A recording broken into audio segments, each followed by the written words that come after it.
न्यूट्रामला आरोग्यदायी पोषणाचा ठेवा प्रत्येक वयात घराघरात हवा। न्यूट्रामला आवळा कँडी, आवळा सरबत, आवळा मुरब्बा आणि बरेच काही। न्यूट्राम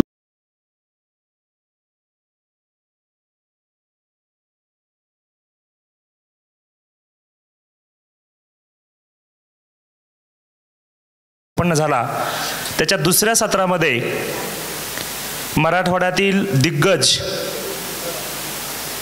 प्रवास वर्णनकार, कादंबरीकार, कथाकार आणि समीक्षक मराठीतील या सर्व क्षेत्रामध्ये भरारी मारणारे आणि अविरत काम करणारे ज्येष्ठ साहित्यिक, आपणा सर्वांचे मार्गदर्शक आणि साकेत प्रकाशनाचे सर्वेसर्वा माननीय श्रीयुत बाबा भांड आज या ठिकाणी उपस्थित आहेत। आज त्यांची आपण या ठिकाणी प्रकट मुलाखत जी आहे ती घेणार आहोत।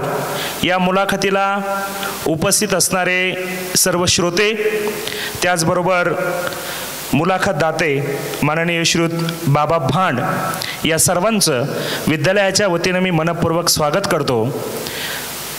खरं पाहिलं तर असे लेखक आणि साहित्यिक आपल्या भेटीला येणं, त्यांच्याशी आपण हितगुज करणं ही खूप मोठी बाब आहे आणि त्यांच्याकडे पाहिल्यावर असं अजिबात वाटत नाही की एखादा मोठा माणूस, लेखक माणूस, त्यांच्याशी आपण कसं बोलावं काय। अगदी मी सकाळपासून त्यांच्या संपर्कात आहे पण मला असं कधी जाणवलंच नाही, पण त्यांचं एवढं मोठं काम आहे। भालचंद्र नेमाडे त्यांचे गुरु असं मी जेव्हा ऐकलं सर, त्यावेळी खऱ्या अर्थाने माझ्या अंगावर शहारे आले। एवढा मोठा माणूस आणि त्यांच्या तालमीत सर तयार झालेत। टीका स्वयंवर नावाचा एवढा मोठा ग्रंथ ज्याला महाराष्ट्राने डोक्यावर घेतलं तो साकेत प्रकाशनाने छापला गेला आणि या साकेत प्रकाशनाचे सर्वेसर्वा बाबा भांड आज या ठिकाणी उपस्थित आहेत। मी विद्यालयाच्या वतीने आणि आपणा सर्वांच्या वतीने त्यांचं मी मनपूर्वक स्वागत करतो आणि पाचपुते सरांना मी विनंती करतो की त्यांना काही प्रश्नांच्या माध्यमातून बोलतं करावं।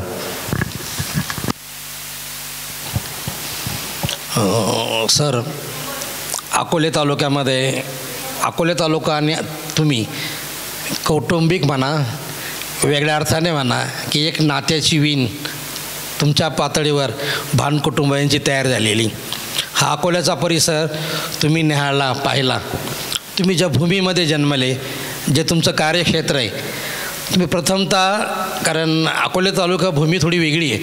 आपल्या विषयाची सुरुवात अकोले तालुक्याच्या भूमीपासून करूया की तुम्हाला, कारण बाबांनी जागतिक वारसास्थळं 200 ठिकाणांना भेट दिल्या आहेत। जागतिक वारसास्थळ इतकी सोपी गोष्ट नाही आहे, तर अकोले तालुक्याबद्दल तुम्हाला काय वाटतं? नमस्कार, आवाज येतो ना?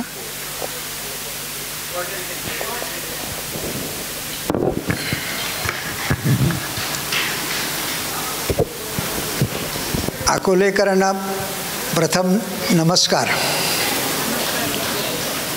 अकोले शहराबद्दल मला स्नेह आणि प्रेम आहे आणि त्याचे कारण कौटुंबिक असल्यापेक्षा सुद्धा जबाबदारीचं आहे। त्यामुळे जेव्हा सरांचा, मला प्राचार्य सरांचा फोन आला त्यावेळेस अकोले इथलं निमंत्रण, अकोले आणि हे गाव एकच मी समजतोय, त्या प्रेमापोटी मी त्यांना तात्काळ होकार दिला। तसं खूप स्नेहसंबंध, प्रेम, नातं गोतं हे योगायोगाने होतात आणि योगायोगाने अकोले आमचे व्याही बनले।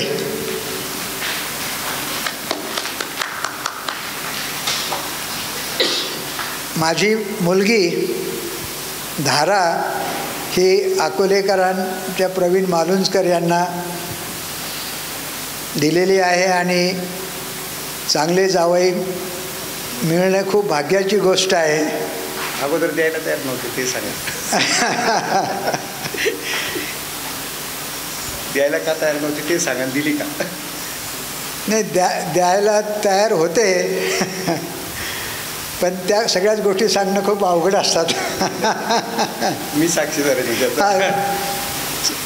सर आहेत साक्षीदार.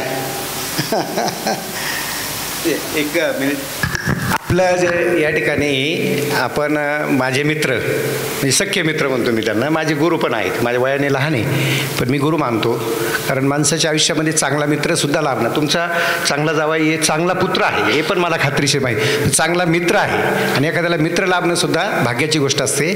प्रतापदादा, आमदार प्रतापदादा सोनवणे जेव्हा हा विवाहाचा प्रस्ताव बाबांकडे घेऊन गेले होते त्यांनी सांगितलं की बाबा माणूसकर कोणीतरी पुढारी आहे, त्या घरात मला मुलगी द्यायची नाही.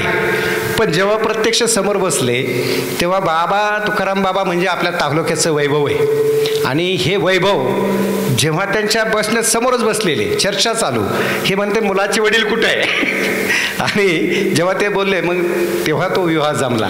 म्हणजे चांगले व्याही मिळाले, चांगले जावई मिळाले. आमचे चांगले मित्र आहेत, पाचपुते सरांचे मित्र आहेत. हे खूप चांगला योग आला आणि त्या निमित्तानं हे आपल्याला सगळे योग आले जुळून. तुम्ही जे सांगितलं त्याच्यानंतरची एक आठवण सांगतो मी. आम्हाला 2 व्यसनं होती. आम्हाला म्हणजे माझ्या कुटुंबाबद्दल बोलतो मी. 11 महिने काम करायचं आणि 1 महिना फिरायचं. दिवाळीमध्ये 15 दिवस, उन्हाळ्याच्या सुट्टीमध्ये 15 दिवस. भारत 95% फिरून झाला. जगातले 85 देश कुटुंबासोबत फिरून झाले. एक प्रसंग फार होता की जागतिक कृषी प्रदर्शन इस्रायलला भरलं होतं, मगाशी मी सांगत होतो. आणि माझ्यासोबत माझे जावई होते. 500 लोक भारतातले होते. आणि ज्यावेळेस सगळा आमचा प्रवास 8-10 दिवस संपला आणि परतीच्या दिवस आम्ही विमानतळावर आलो तर तुमच्या अहमदनगर जिल्ह्यातल्या एक मावशी मला म्हणाल्या की काका तुम्ही औरंगाबादचे आणि नाशिकचे, हे कसे काय तुमचे मित्र आहेत? काय तुमचं आहे? म्हणलं मित्र नाही, माझे जावई आहेत. तर त्या म्हणलं अरे बाप, जावई म्हणलं की पोटामध्ये गोळा उडतो आणि तुम्ही 8 दिवस एखाद्या मित्रासारखे वागल्यात, बाप लेकासारखे सुद्धा नाही. तर हे तुम्ही सांगा असताना मला ती आठवण झाली.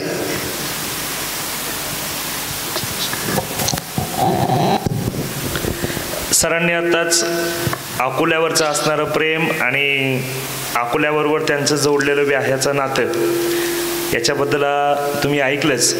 पण आमच्या विद्यार्थ्यांना उत्सुकता आहे सर. एखादा माणूस जेव्हा मोठा होतो तेव्हा त्याचं गाव, त्याचा तालुका, त्याचा परिसर आणि त्याने त्याचं घालवलेलं बालपण हे त्याला कसं आशादायी असतं, त्याबद्दल तुम्ही बोलावं असं मला वाटतं. मगाशी बेटांनो मी सांगितलं की मी 5वीत असताना पुस्तक लिहिलं. त्या पुस्तकाच्या काही प्रति मी देणार आहे सरांना. आमच्या गावामध्ये शाळा आमच्या लहानपणी त्याला मी खानगी किंवा गावठी शाळा म्हणायचो. मी 2रीला आल्यानंतर सरकारी शाळा सुरू झाली. 3रीला असताना वर्गामध्ये आम्ही फक्त 5 मुलं होतो 3रीला.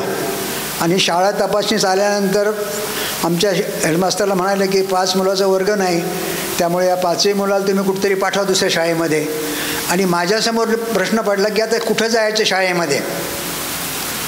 मग मावशीच्या गावाला, माझ्या गावापासून 40-45-50 किलोमीटर पिंपरी राजा गाव, त्या शाळेमध्ये मी गेलो. त्या शाळेमध्ये सुद्धा शिक्षकांनी 2 गोष्टी फार चांगल्या केल्या. मुलांना विषय देऊन बोलायला लावायचं. दुसरी गोष्ट, काय पाहिलं ते लिहून काढा. आणि तिसरी गोष्ट, जर तुम्हाला गाता येत असेल आणि अभिनय करता येत असेल, नकर करा. तर या 3 गुणांचा जो संस्कार आहे 4थीपर्यंत झाला. आणि अगदी 3रीमध्ये मला टिळक जयंतीला गुरुजींनी ओळी लिहून दिल्या होत्या. वाचताना मी थरथर कापत होतो. ते सगळं केलं. आणि मग मात्र 4थीला एक नाटकामध्ये काम केलं. त्यावेळेस मगाशी मी सांगितलं की गुरुजींनी विचारायचे तुला काय व्हायचं, तर आमचा सगळेजण आम्ही त्या काळामध्ये पोलिसाला खूप घाबरायचो. तर मी गुरुजीला चौथीला म्हणलो मला पोलीस व्हायचं आहे. तर माझा लाहोराचा मित्र माझ्याबरोबर होता. म्हणजे अरे ते काय वेळेसारखं करतो, उडान खटलं म्हणजे विमान चालणार किती चांगलं आहे. म्हणजे हे आमच्या डोक्याच्या बाहेर होतं. पण मगाशी मी सांगितलेला प्रसंग आहे की जर वाचनाचे संस्कार झाले ते केव्हा होतात, वाचल्यामुळं आपल्याला लिहा वाटणं. आणि मग मला 4थीच्या बोर्ड परीक्षेमध्ये जिल्ह्यात पहिला आलो होतो. आणि मावशीच्या घरी राहताना आमचे काका फार तापट स्वभावाचे होते. मावशी फार प्रेमळ होत्या आणि माझे आजोबा फार कडक होते गावाकडचे. आजोबासमोर आमचे काका मला एकदा रागवलेले आजोबाने पाहिलं. आजोबा म्हणाले शिकायचं नसलं तर जाऊ दे घरी चल, पण यापेक्षा कुणाचं ऐकून घेणं बरं नाही. मग मी आजोबांना म्हटलं असं करून चालणार नाही. 5वीला मठामध्ये किरायाची रूम घेऊन राहायचं ठरवलं. पैसे नव्हते, परिस्थिती फार नाजूक होती. 60 रुपये स्कॉलरशिप मिळाली, 5 रुपये महिना. आणि आमचे हेडमास्टर फार हुशार होते. त्यांनी मी ओळखलं की हा पोरगा का हुशार आहे. तर ते मला म्हणाले की तुला मी माझ्या खोलीच्या समोरच देतो आहे, पेपर वाचायला लावणं, ग्रंथ वाचायला लावणं, लिहायला लावणं, हे संस्कार माझ्या शिक्षकांनी केले. आणि त्या संस्कारातून ज्यावेळेस मला थोडं कळायला लागलं तेव्हाच मी ठरवलं की आता आपल्याला डॉक्टर व्हायचं नाही, इंजिनियर व्हायचं नाही, शिक्षक व्हायचं नाही, लेखक व्हायचं आहे. आणि मॅट्रिकला मेरिटमध्ये येण्यासारखे मार्क होऊन 10वी पास झालो. परंतु औरंगाबादला राहायला सोय नव्हती. वडील 6वीलाच वारल्यामुळं आर्थिक परिस्थिती फार बिकट होती. प्रश्न पडला की औरंगाबादला कुठं राहायचं. त्याच्या अगोदरच मी तुम्हाला सांगितलं होतं सकाळी की मला 8वीमध्ये राष्ट्रपती पदक मिळालं राधाकृष्णांच्या हस्ते. हे ते पुस्तक आहे. मी याच्यामध्ये तो फोटो दिलेला आहे राष्ट्रपतीच्या सोबत 8वीतला. हे सगळं खरं आहे, पण राहायचं कुठं.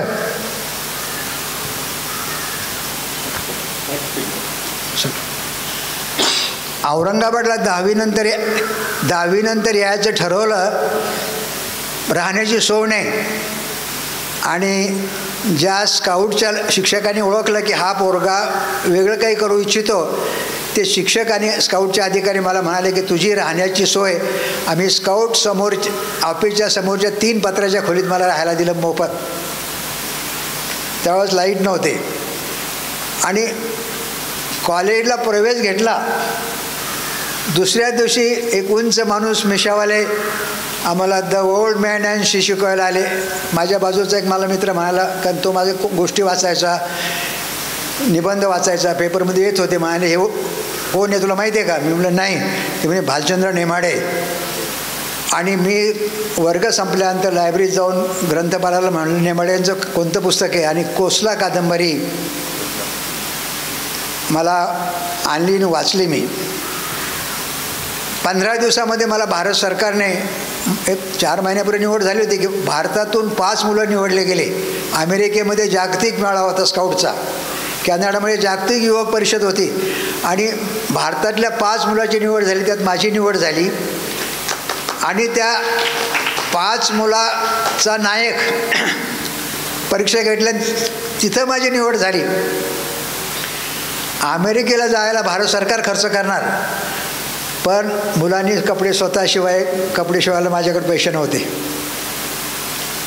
माझ्या शाळेतल्या मित्रांनी, मी ज्या शाळेत शिकलो ना, त्या शाळेतल्या मित्रांनी 1-1, 2-2 आणि 1-1 रुपये करून मला त्या काळात 1200 रुपये जमा करून स्काउटचे कपडे शिवून दिले. अमेरिकेला जायला बॅग घ्यायला पैसे नव्हते, कारण मॅट्रिकपर्यंत चपलासुद्धा वापरल्या नाही आम्ही. आम्हाला त्या काळामध्ये तशीच माझी असायची. ज्यावेळेस अमेरिकेचा प्रवास मी जाऊन येऊन 12 देशाचा करून आलो, बैलगाडीतला पोरगा एकदम विमानाने पूर्वेकडून गेला आणि पश्चिमेकडून परत आला. सगळं जग 12 जग बघून आला. पण मला माझ्या गुरुवारांनी, शाळेतल्या शिक्षकांनी जो संस्कार केला होता की तू जे बघितलं ते नोट्स कर दररोज. काही वेगळं पाहिलं की लिहून ठेवलं पाहिजे. चांगलं असेल वाईट असेल ह्या नोंद करण्याच्या संस्कारातून मी जगप्रवासाचं पुस्तक लिहून काढलं 2 महिन्यामध्ये, कंदिलाच्या प्रकाशामध्ये. आणि खोली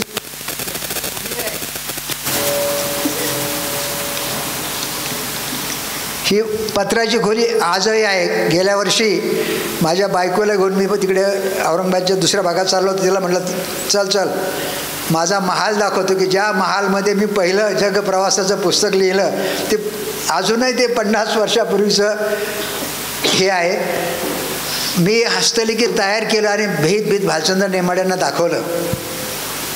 नेमाडे यांना सांगितलं की मी अमेरिकेच्या जांभुरीला जाऊन आलो. हो म्हणे, मी पेपरला वाचलेलं आहे, तू माझा विद्यार्थी. मला मी काही म्हणलं सर मी पुस्तक लिहिलं 3-4 महिन्यामध्ये लिहून काढलं आहे. नेमाडे सरांनी मला 8 दिवसांनी बोलवलं घरी आणि म्हणाले की बाबा तुझ्यात लेखनाचं गुण आहेत, तू लेखक चांगला लिहू शकतोस, आणखीन काही लिहू शकशील, पण पुस्तक कोण छापणार? पुण्या मुंबईच्या बाहेरच्या लेखकाची जी अडचण आहे, प्रकाशक मिळत नाही. सगळे प्रकाशक पुणे मुंबईत. तुझ्यामध्ये जेव्हा ऐपत येईल, शक्ती येईल, त्यावेळेस तू प्रकाशन काढ. शेवटी ते 72पर्यंत पुस्तक पडून राहिलं. 72चा दुष्काळ पडला. मला नोकरीची गरज होती.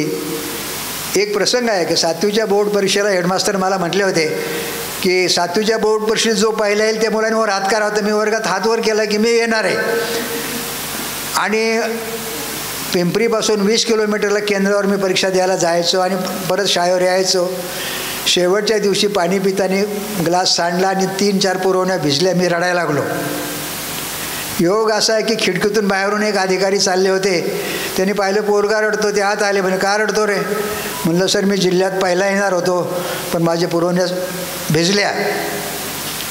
ते हसले आणि सराला म्हणले की याला पुरवण्या लिहून द्या. आणि म्हणे कुठल्या शाळेत जातो? म्हणलं पिंपरी राजा. हरिभाऊ बागडे आमच्या शाळेत होते 2 वर्षे पुढं. आणि 2 महिन्यांनी ते अधिकारी निकाल घेऊन आले आणि म्हणाले तू जिल्ह्यात पहिला आला. त्याच वेळेस स्काउटचं त्यांना कळलं होतं. मग मला ते म्हणले तुला अडचण येईल तेव्हाच मला भेट. BAची परीक्षा दिल्यानंतर दुष्काळ पडला आणि मला MA इंग्रजी करायचं होतं. माझी अवस्था तशी नव्हती. त्या लेंभे सरांकडे मी घरी गेलो आणि त्यांना म्हणालो की मला आता नोकरी पाहिजे. चपराशी चालेल, क्लार्क चालेल, शिक्षक चालेल. आमच्याकडे कल्याणराव पाटील नावाचे मंत्री होते ना मराठवाड्यात, त्यांचे वडील पण्णात पाटील आणि त्यांनी मराठा शिक्षण संस्था काढली होती. त्यांना चिठ्ठी दिली, तुमच्या तालुक्यातला गरीब शेतकऱ्याचा पोरगा आहे, हुशार आहे, त्याला राष्ट्रपती पदक मिळालं, अमेरिकेला जाऊन आला, पण नोकरीची गरज आहे, त्याला काहीतरी नोकरी द्या.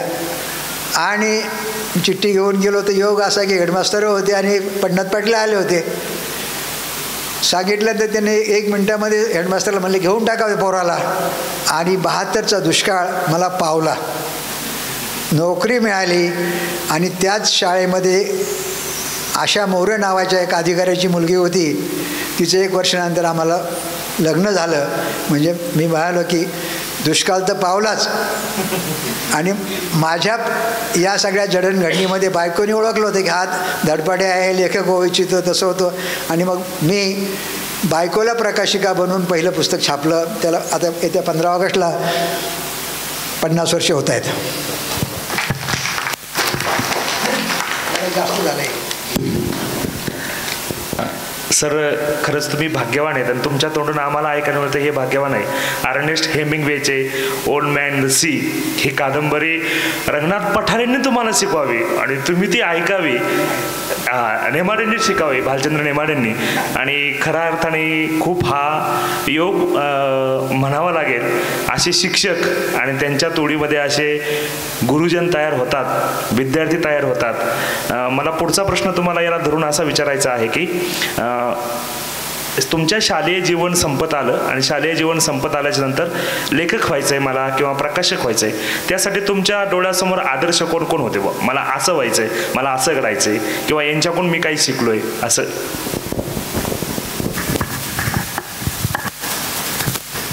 पहिलं पुस्तक मी स्वतः छापलं. बायकोने मला सांगितलं माझ्या पगारावर मी घर चालवील, तुमचा पगार प्रकाशनात टाका. आणि मी नेमाडे, चंद्रकांत पाटील, नाधो महानोर हे त्यांचे मित्र होते. त्यांच्याकडे गेलो आणि पहिलं पुस्तक प्रकाशनानंतर दुसरं पुस्तक एका लेखकाचं काढायचं ठरवलं. नेमाडे सर मला म्हणाले की बाबा तू आता प्रकाशक सुरू केलं तर 3 गोष्टी लक्षात ठेव. लेखक हा प्रकाशन संस्थेतील महत्त्वाचा वाटा आहे, सांस्कृतिक वाटा आहे. लेखकाच्या साहित्य मिळतात त्याच्याशी करार कर, रिटर्नमध्ये कॉन्ट्रॅक्ट. दुसरी गोष्ट नेमाड्याने सांगितली, लेखकाकडून पैसे घेऊन पुस्तक छापू नकोस, प्रकाशकाने तो खर्च करायचा असतो. आणि तिसरी गोष्ट मला सांगितली, दरवर्षी विक्री झालेल्या पुस्तकाचे पैसे मानधन ठरलं त्याप्रमाणे लेखकाला पाठवलं पाहिजे. आता 5 वर्षापूर्वी गावामध्ये आम्ही एक बुक मॉल काढला, साकेत बुक वर्ल्ड नावाचा. नेमाड्यांना मी उद्घाटनाला बोलवलं होतं आणि मी जाहीरपणे बोललो की तुम्ही या विद्यार्थ्याला 46 वर्षापूर्वी 3 गोष्टी सांगितल्या होत्या. मी 46 वर्षामध्ये आतापर्यंत जवळजवळ 2000 ग्रंथ छापले, प्रत्येक लेखकाला मानधन दिलं, कॉन्ट्रॅक्ट केला आणि कोणाकडून सुद्धा एकाही लेखकाकडून पुस्तक पैसे घेऊन पुस्तक छापले नाही. आत 750 लेखक झाले. हे जेव्हा मी सांगितलं तर नेमाडे सरांच्या डोळ्यामध्ये पाणी आलं. गेल्या वर्षीचा प्रसंग, लंडनच्या ब्रिटिश लायब्ररीतून 60 वर्षे बंद असलेल्या मी 15 फायली आणल्या. सयाजीराव क्रांतिकारकाला मदत करतात आणि त्याच्या उद्घाटनाला नेमाडे सरांना आणि बडोद्याच्या राजमाता शुभांगी राजे गायकवाड यांना बोलवलं होतं. त्यावेळेस नेमाडे सर म्हणाले की माझे हजारो विद्यार्थी झाले, पण बाबा भांडसारखा एक विद्यार्थी असा आहे की त्यांनी प्रचंड डोंगरा एवढं काम करून मला हरवलं. म्हणलं गुरुजी, विद्यार्थी गुरुला कधी हरू शकत नाही, तुमच्या आशीर्वादानेच हे सगळं घडलं. आपण आता जो अनुभव सांगितला, जे नवीन लेखन करणारे लोक आहेत त्यांच्या मनात कायम प्रश्न असतो. इथे आता आपल्यासमोर 3-4 अशा व्यक्ती आहे की ज्यांनी त्यांचं पुस्तक लिहिलं, मी लिहिलं, पण असाच अनुभव येतो. आणि आम्ही खेड्यापाड्यात राहणाऱ्या प्रत्येक माणसाच्या मनात हाच प्रश्न आहे की मी लिहिलेलं पुस्तकाचं प्रकाशन कोण करणार. पण तुम्ही हा वस्तुपाठ आखून दिला आणि अकोल्याच्या लोकांना तुम्ही चांगली वाट दाखवली. यानंतर ही वाट घेण्यासाठी आम्ही सगळेजण आपल्याकडे नक्कीच येऊ. आणि तुम्ही जो आता उल्लेख केला की प्रकाशन संस्था आणि लेखक, आमची ही मुलं आहे का इथं, हे सुद्धा यात्रेतला अनुभव, मामाच्या घरी दिवाळीच्या सुट्टीत गेले तिथला अनुभव, वेगवेगळा अनुभव सांगतात, सहलीला गेले तिथला अनुभव सांगतात. फक्त एक लेखक म्हणून, मुलांचे तुम्ही आजोबा म्हणून, या मुलांनी कसं लिहावं याचे थोडेसे धडे जर दिले तर खूप बरं होईल. सकाळीसुद्धा मी बोलताना म्हणालो,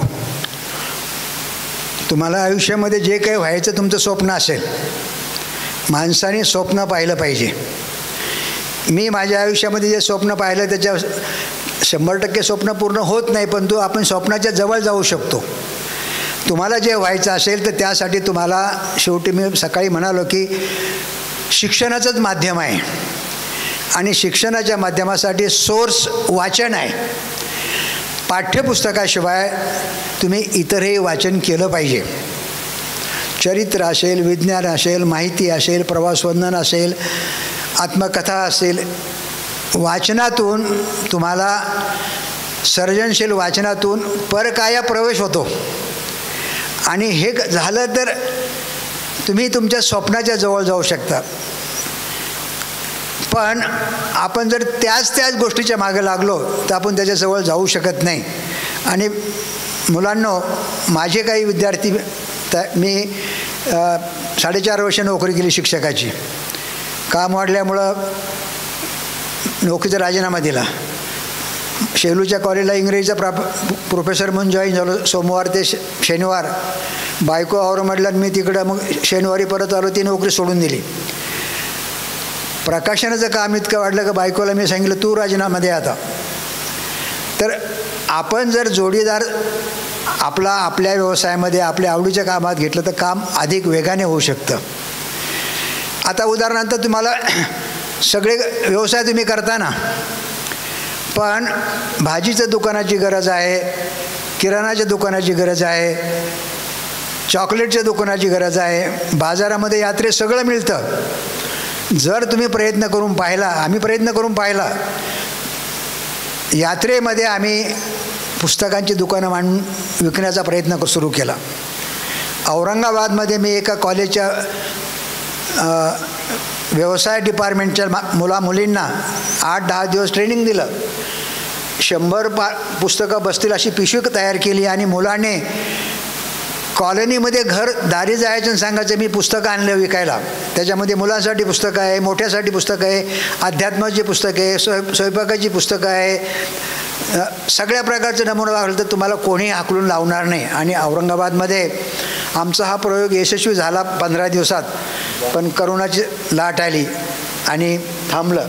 तर हा सुद्धा मुलांना करता येण्यासारखा प्रयोग आहे. कारण माणसं सगळं खरेदी करतात, चांगले कपडे लत्ते सगळे, पण जर तुम्ही पुस्तकं दारात घेऊन गेलं तर कोणी हाकलून लावलंच नाही, हाकलून लावत नाही. ते तुम्हाला या बघू द्या पाहण्याची इच्छा होती.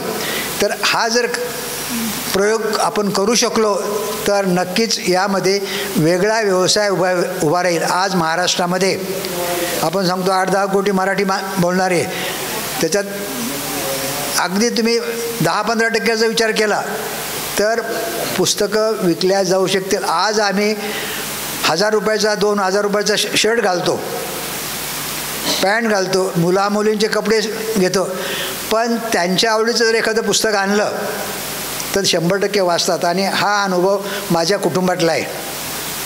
माझ्या मुलीची मुलगी, प्रवीण मालुंजकरांची मुलगी, ती लहानपणापासून आमच्या संगतीमुळे तिला आम्ही पुस्तक प्रेम तिच्यात निर्माण झालं. ती मराठी वाचू लागली, इंग्रजी वाचू लागली. 7वीला करोनाच्या काळात ती 4 महिने औरंगाबादला असताना तिने 50 ब्लॉग इंग्रजीमध्ये लिहिले. आणि माझ्या मुलाची मुलगी 3री-4थीला आहे. करोनाच्या काळात ती बोर व्हायला लागली. बरं, ती उत्तम भाषण करते, आकाशवाणीवर भाषण केलं. तिला म्हणलं गोष्टी लिही. ती म्हणली लिहायची कंटाळा आहे. म्हणलं मी लिहितो, तू सांग. आणि तिने 3रीमध्ये 5 गोष्टी लिहिल्या, 4थीमध्ये 5 गोष्टी लिहिल्या आणि ती सांगायची मी लिहायचो.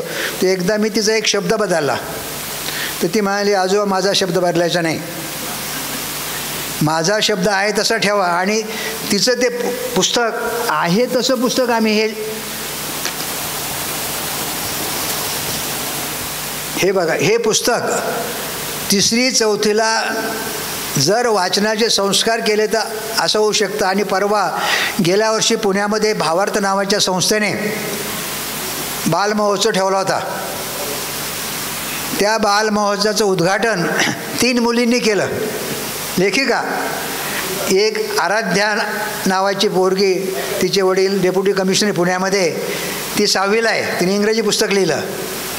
माझ्या मुलीची मुलगी पालवी 7वीला आहे, तिचं तर ब्लॉग. आणि ह्या 3ही मुलीला तिथं उद्घाटनाला बोलवलं आणि सतीश तांबे नावाचा साहित्य अकादमीचा पुरस्कार मिळालेला लेखक, त्याने त्या मुलींची मुलाखत घेतली. आणि त्यात माझी ही साची म्हणाली मुलाखतीमध्ये की आम्हाला ग्रंथांचं प्रेम आहे, लिहू शकतो, पण आमच्या घरच्याला आमचं इंटेलिजन्स कळत नाही. इंटेलिजन्स म्हणजे हुशारी बेटा, तुम्हाला इंटेलिजन्स शब्द कळला नाही म्हणजे नाथ म्हणाले की माझी हुशारी माझ्या घरच्या लोकांना कळत नाही. आम्ही हादरून गेलो. म्हणजे ही मुलं हुशार असतात, तुम्हीसुद्धा लिहू शकाल. हे जर तुम्ही सुरू केलं तर हळूहळू गोष्टीचे पुस्तकं वाचले पाहिजे, अभ्यासाची पुस्तकाव्यतिरिक्त नवीन वाचलं पाहिजे, किंवा एखादं काही पाहिलं तर ते लिहिण्याचा प्रयत्न करा. दिवसभरामध्ये एखाद्या वेळेस एखादी गंमत दिसते तुम्हाला, ते जर लिहिण्याची सवय केली तर हळूहळू लेखनाचे गुण वाढू शकतात. आपण हा धागा पकडला आणि त्या संदर्भानं बोलतो. खूप छान उत्तर आमच्या मुलांना मिळालं नक्कीच यांच्यातून. आणि खूप विशेष आहे की इतक्या मान्यवर लेखकांनी या छोट्या लेखिकेंची मुलाखत घ्यावी आणि ही नक्कीच प्रेरणा आमचे विद्यार्थी घेतील. या संदर्भानं आम्ही शिक्षक, घरातले आईवडील, पुरातन काळामध्ये होतंच पण आजही मुलांना दैनंदिनी लिहायला सांगतो. पण तुमची माहिती वाचत असताना असं लक्षात आलं की तुम्ही 6वीमध्ये असताना डायरी लिहित होते. या मुलांना तुमच्या तोंडून सांगितलं तर त्यांना जरा वाटेल तरी लिहायला, तर आपण सांगितलं तर बरं होईल. मी तुम्हाला मागाशी म्हटलं ना, मी 5वीला 4 रुपये किरायाच्या रूममध्ये राहायला लागलो आणि माझ्यासमोर हेडमास्टर राहत होते आमचे शिर्षीकर खूप वाचक होते. पेपर आला की ते वाचून झाले की मला पेपर द्यायचे आणि मला म्हणायचे वाच आणि याच्यातली कोणती गोष्ट तुला वेगळी वाटली सांग. मला 8वीमध्ये त्यांनी आंबेडकरांचं चरित्र वाचायला दिलं.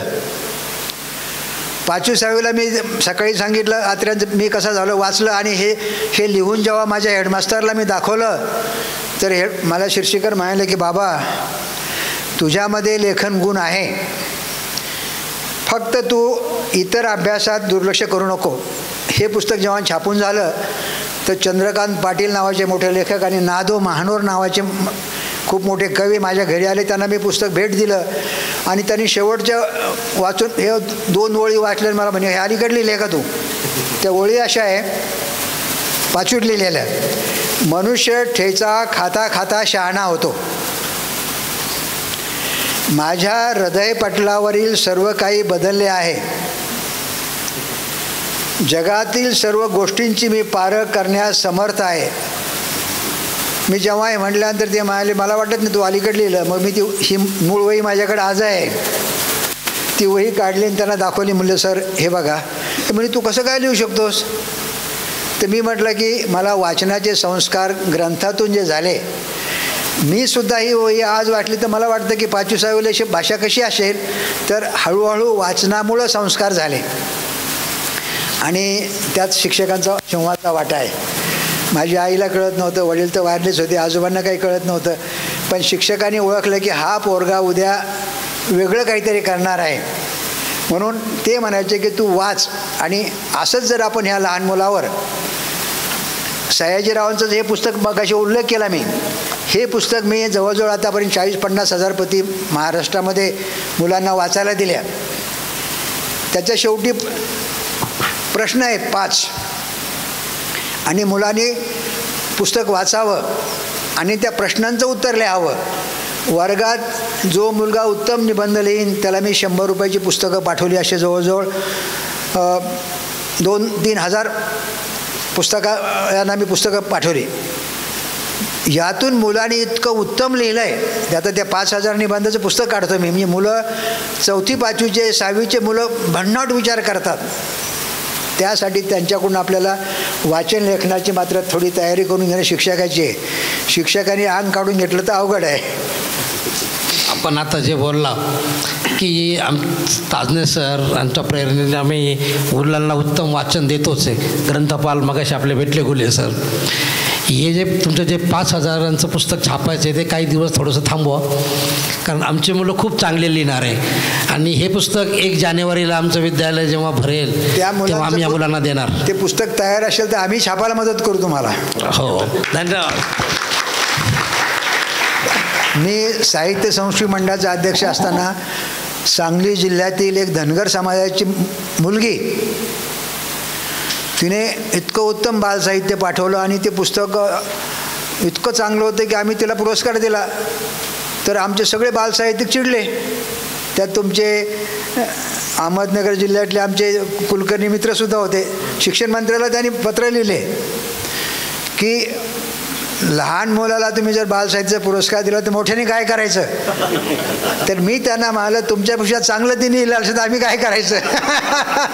आणि त्या 7वीच्या मुलीला 50,000चा आम्ही महाराष्ट्र शासनाचा बालसाहित्याचा पुरस्कार दिला आणि ती आता मोठी साहित्यिक झाली.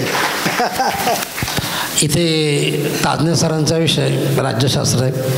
इथे 10वीचे बरेचसे मुलं आहेत, काही 11वीचं आहे. 10वीच्या इतिहास राज्यशास्त्रामध्ये जागतिक वारसा स्थळं असं एक मुद्दा आहे मोठा आणि आपण 200 वारसा स्थळांना जाऊन आलात तर एक थोडंसं वारसा स्थळांबाबत जर बोललात तर बरं होईल, आमच्या 10वीच्या मुलांना उपयोगी होईल. मी स्काउटच्या निमित्ताने मला प्रवास खूप घडला. स्काउटच्या जांभूरीच्या अलाहाबादला गेलो, दिल्लीला गेलो, मुंबईला गेलो आणि जगप्रवासामध्ये मला कळलं की तुम्हाला जगात जे उत्तम गोष्टी बघता येऊ शकतात आणि तुमच्या आकलनशक्तीमध्ये बदल होऊ शकतो. जगातले मी जेव्हा 85 देश पाहिले म्हणतो त्यावेळेस मी आता सांगतो की भारतात सगळं आहे, इच्छाशक्ती नाही. सगळ्या ऋतूचे इथं आमच्याकडे उदाहरणं आहेत. वाळवंट आहे, अतिवृष्टीचे भाग आहे, जंगल आहे, समुद्रकिनारा आहे, उत्तरेकडचे हिमालय आहे, बर्फ आहे. जगामध्ये एका गोष्टीसाठी घेऊन जातात.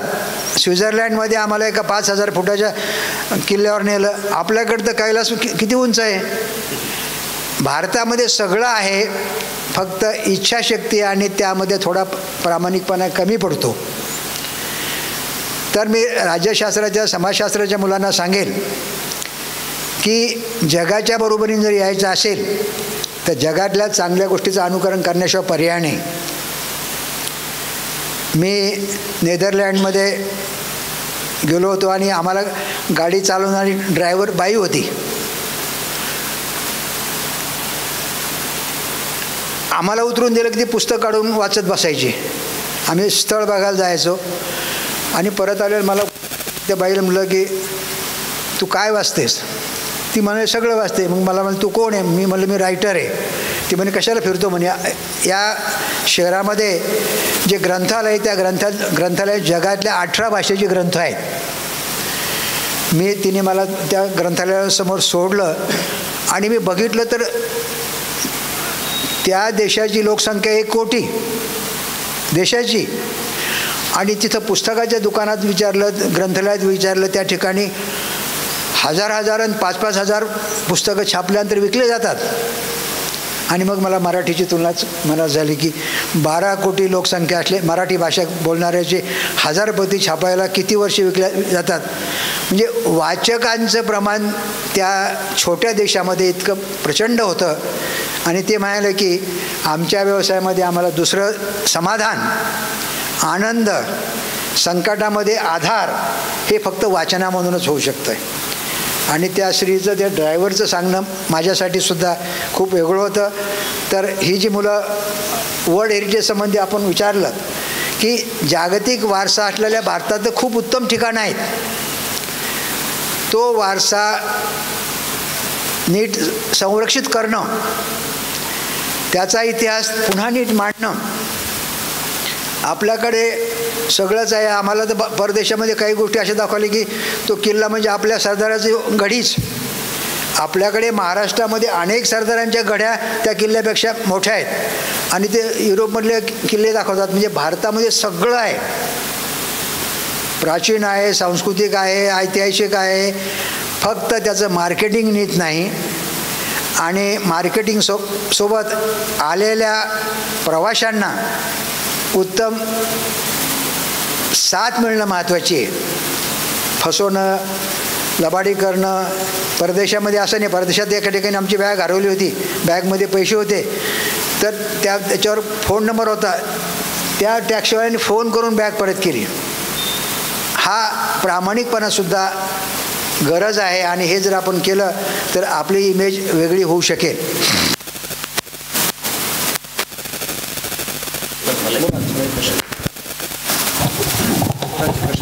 मॅडम तुम्हाला काय विचारायचं. माझं मी एक विचारतो सर. तुमची जन्मभूमी आणि माझी जन्मभूमीमध्ये फक्त 20 किलोमीटरचं अंतर आहे. आपण पैठे तालुका आणि मी शेवगाव तालुका. फक्त प्रशासकीय सीमा आहे तालुक्याची, तसं प्राकृतिक भाग एकच. आणि थोडासा समोर लहान मुलं बसलेत, जरा गड प्रश्न वाटेल. आपले गुरु नेमाडे सर, त्यांची हिंदू ही कादंबरी त्यांनी त्या जगण्याची समृद्ध अडगळ त्याचं सबटायटल दिलं आहे. आणि एका बाजूला एक शिष्य म्हणून पैठणच्या घाटावरती हिंदू धर्मातीलच एक दशक्रिया आणि तिथे घडणाऱ्या घटना याची एक वस्तुस्थिती किंवा परिस्थिती तुम्ही ती मांडली. त्याच्यावर चित्रपट देखील आला. एका गुरुकडून एका शिष्यानं त्या व्यवस्थेचे काढलेले धेंडवडे या पुस्तकाच्या माध्यमातून मांडण्याचा प्रयत्न केला आहे की एक समाज विघातक प्रवृत्ती जी जगण्याला अडचण ठरते ते मांडण्याचा तुम्ही प्रयत्न केला? दशक्रिया हे आजचं समाज वास्तव आहे. तिथं गेल्यानंतर बघा तुम्ही सगळे फक्त पोटाचा विचार करतात. माणूस मेल्यानंतर लाकडं विकणारा असेल, प्रेताला आपण ज्या तिरडीवर बांधतोय ते तिरडी विकणारा असेल, शाल विकणारा असेल, राख नेऊन टाकल्यानंतर तिथं राखेतून पैसे काढणारा असेल, तुम्हाला पुण्य लाभेल म्हणून तुमची पूजा अर्चा करताना जास्त पैसे द्या आम्हाला मागणारे पुरोहित असतील. या ठिकाणी दशक्रिया लिहित असताना मी पोट, माणसाचं पोट हे वेगवेगळ्या आर्थिकदृष्ट्या एका समान पातळीवर आणण्याचा प्रयत्न करतो. आणि योग असे असतात की एका वर्षी माझे खूप नातेवाईक गेले आणि मला 2-4 महिन्यामध्ये वारंवार पैठणला जावं लागलं आणि माझ्यातला लेखक जागा झाला आणि मग मी ते लिहित गेलो. आणि गुरूंबद्दल तुम्ही म्हणालात तर गुरुची भूमिका आहेच ना. माझ्या गुरुबद्दल मला लिहिता येणार नाही किंवा त्यांना माझ्याबद्दल काय वाटतं किंवा इतर वाचकांना काय वाटतं, तेवढी लेखकांची वास्तव गोष्ट सर्जनशील निर्मितीमध्ये क्रिएटिव्ह करत असताना त्यामध्ये थोडी कसरत करावी लागते. पण त्याला मी शब्द मगाशी वापरला की ती परकाया प्रवेश होते. ज्यावेळेस मी कादंबरी दशक्रिया लिहायला लागलो तर ते पात्र मी व्हायचो. ते पात्राचं दुःख माझं दुःख व्हायला लागतं. अगदी एखाद्या दिवशी जर गिऱ्हाईक नाही आलं तर उपाशी मरेल असं वाटणारा पुरोहित असेल किंवा नावी असेल,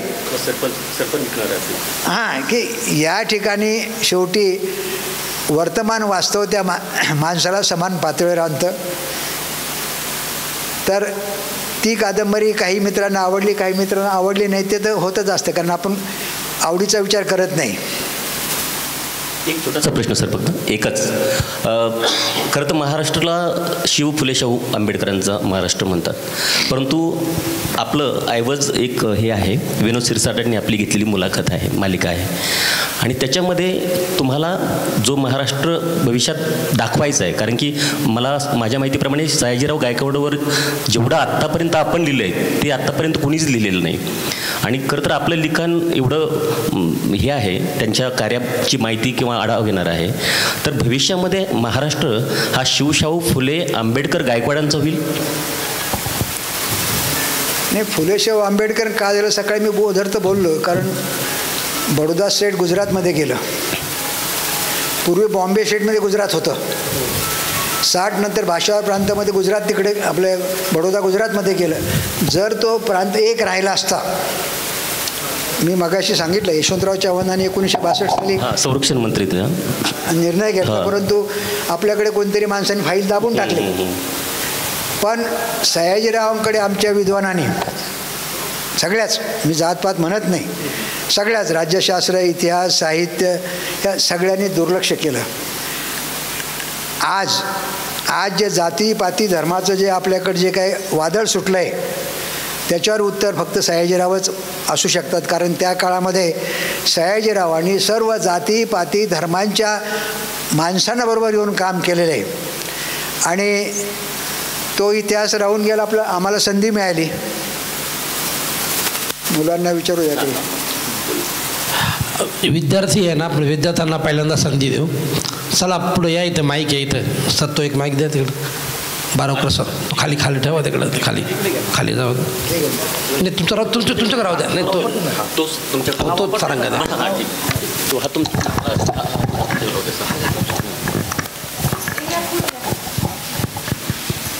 तुझं नाव सांग. नाव सांग. वर या स्टेजवर. नाव सांगा आणि कोणत्या वर्गात. नाव सांग.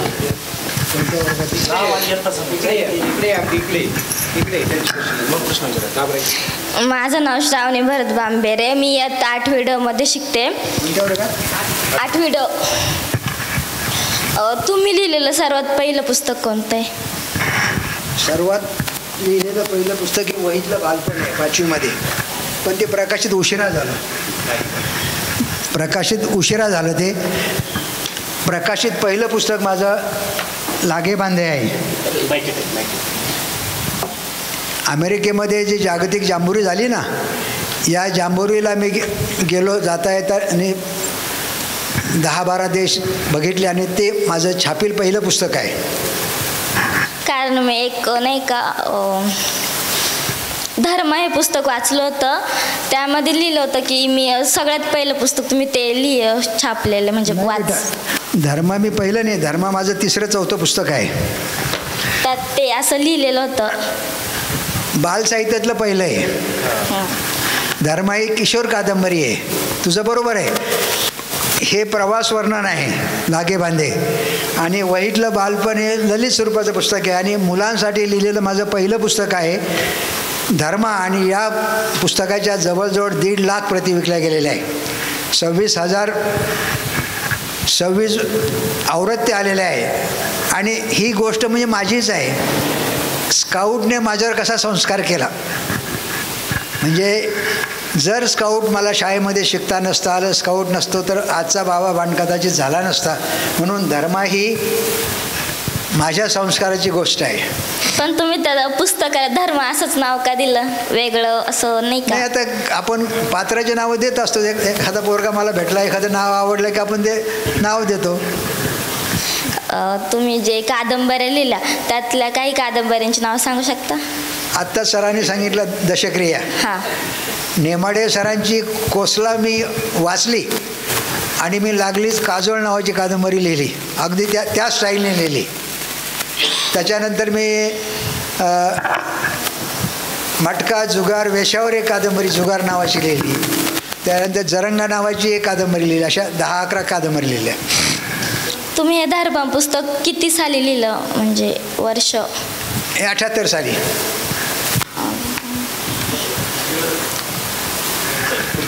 ठीक आहे, चला पुढचा प्रश्न वाचून घ्या. तुम्ही आलो एखादा प्रश्न विचारा येऊन इथं. सर, माझं नाव दिव्य सोमनाथ वलजाडे आहे. मी इयत्ता 7वी क मध्ये शिकते. तर तुम्ही जे लागे बांधे हे पुस्तक लिहिले, तर तुम्ही त्या पुस्तकाला लागे बांधे हे नाव का दिले? असं चांगलं विचारलं बेटा तू. मी पुस्तकाचं नाव दिलं होतं की जग प्रवासातील माझे मित्र मैत्रिणी.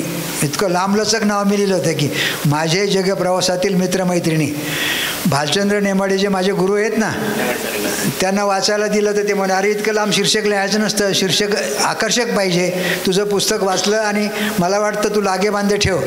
आणि ते माझ्या गुरुनी नाव दिलेलं आहे लागे बांधे. तुम्ही सयाजीराव गायकवाड यांच्याविषयी जी माहिती लिहिली, तर तुम्हाला ती माहिती सापडताना कसे अनुभव आले? ते खूप चांगले आले आणि खूप वाईट पण आले. पण वाईट अनुभव मी सोडून काय दिले, तर चांगलं काम केल्याचं समाधान मिळालं. अगदी आपल्या खेड्यातला पोरगा, कवळाना गाव इथं मारेगावजवळ आहे, शेतकऱ्याचा पोरगा, 12 वर्ष. तुझं वय किती आहे? माझं 13. तुझ्यापेक्षा 1 वर्षाने लहान असताना तो राजा झाला, पण शिकलेला नव्हता. त्याला गुरुजींनी शिकवलं मग, आणि तो इतका मोठा राजा झाला की त्या राजाने, हे पुस्तक मी तुम्हाला देणार आहे, पण 50 प्रती पाठवतोय, तू वाच. की या राजाने सगळ्यांसाठी काम केलं आणि त्यांनी ओळखलं शिक्षणच हा मार्ग आहे. मगाशी मी म्हटलं ना तुला, जे काय व्हायचं काही करायचं ते शिक्षणाशिवाय पर्याय नाही. तर या राजाने, आता हा आदिवासी पट्टा आहे, मी दुपारी सांगितलं की आदिवासींसाठी पहिल्यांदा हुकूम काढणारा हा माणूस 1881-82ला सरकारी खर्चाने मुलामुलींना मोफत राहण्याची सोय केली. आणि एवढंच नाही तर या राजाने खूप लोकांना मदत केली. खूप कोणीच राहिलं नाही. तर त्याच्यावर आता मोठा ग्रंथ पुन्हा एक येतोय आता. थँक्यू. छान.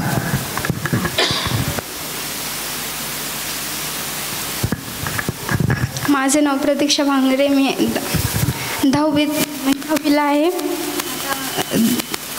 तुम्ही एवढं सकाळपासून सयाजीराव गायकवाड एवढे तुम्हाला त्यांच्यावरच का लिहू वाटतं?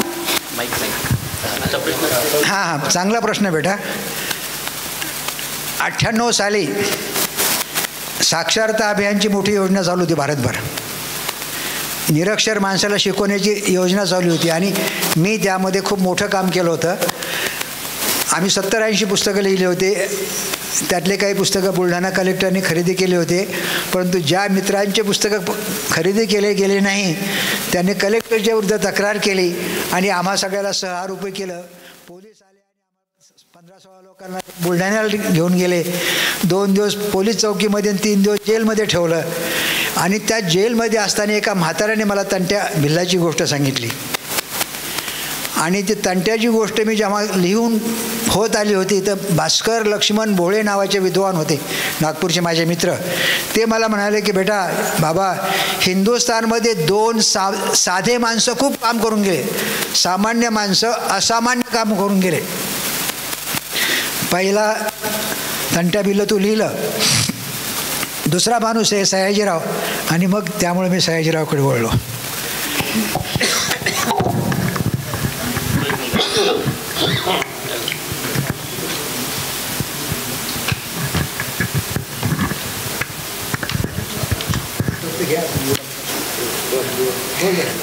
तुम्हाला पुस्तकाची आवड कशामुळे लागली? माझ्या मास्तरांनी, माझ्या गुरुजींनी मला सांगितलं की तू जर पुस्तक वाचायला लागला तर तुला मी नवीन नवीन पुस्तक आणून देईन, आणि त्यातून मला आवड लागली. तुम्हाला भेटण्यासाठी खास अकोल्यावरून. अरे वा वा वा. तर माझं नाव आयुष राजेंद्र सबळे आहे. मी 8वी ड मध्ये शिकतो. सर, तुम्ही तुमच्या प्रकाशनाचं नाव साकेत प्रकाशनच का ठेवलं? माझ्या पहिल्या प्रकाशनाचं नाव होतं की धारा. माझ्या मुलीचं नाव धारा आहे. धाराचा जन्म झाला आणि मी प्रकाशन सुरू केलं. बायकोला प्रकाशिका बनवलं आणि पहिले 2-3 वर्ष आम्ही धारा प्रकाशन काढलं. मुलाचा जन्म झाला आणि मुलाचं नाव मी साकेत ठेवलं. आणि मग 4 वर्षानंतर साकेत प्रकाशन मुलाच्या नावामुळं. साकेतचा अर्थ आहे स्वर्ग. आपलं एक स्वप्न असतं स्वर्गात जाता यावं, तर ते नाव ठेवलं आणि मग त्यातून साकेत प्रकाशन पुढं सुरू केलं. धन्यवाद. शिक्षकांपैकी जर कोणाचा असेल तर त्यांनी विचारावं. एक मुलगी आली. सर, आम्ही आमच्या चांगल्या आयुष्यासाठी कोणती पुस्तकं वाचली पाहिजे? हे बघा बेटा, आपण सुरुवातीला कोणतीही पुस्तकं वाचायचं, त्यात चांगलं वाईट नसतं. आणि थोडं कळायला लागलं की आपल्याला कळतं की असं पुस्तक पुढच्या वेळेस वाचायचं नाही. जर कोणी तुम्हाला सांगितलं हे वाचू नका ते वाचू नका तर मनामध्ये शंका येतात. सुरुवातीच्या काळामध्ये जे असेल ते वाचायचं आणि मग एक काही दिवस गेले की आपलं मन आपल्याला सांगतं की यासारखं पुस्तक आपल्या कामाचं नाही आणि चांगलं पुस्तक आहे आपल्याला कळायला लागतं.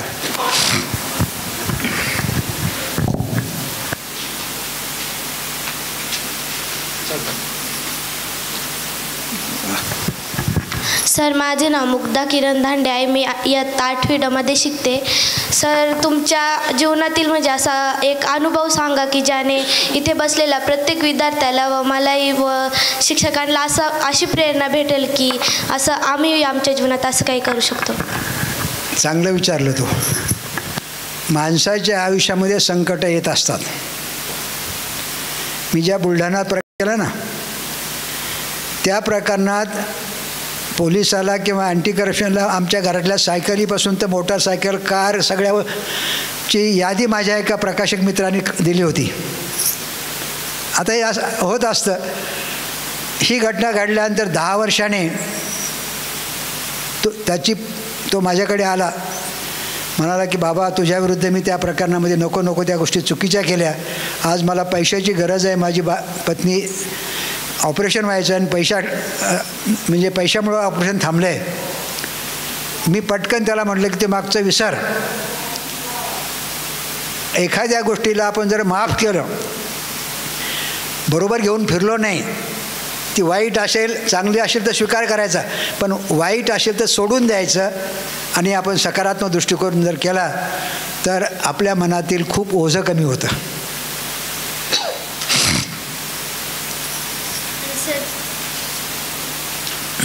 सर, तुम्ही सकाळी सांगितले की तुमच्या गुरुजींनी तुम्हाला विचारले तुम्हाला काय व्हायचे, तर तेव्हा तुम्ही म्हणाले की पोलिसांना सगळे घाबरतात म्हणून तुम्हाला पोलीस व्हायचे.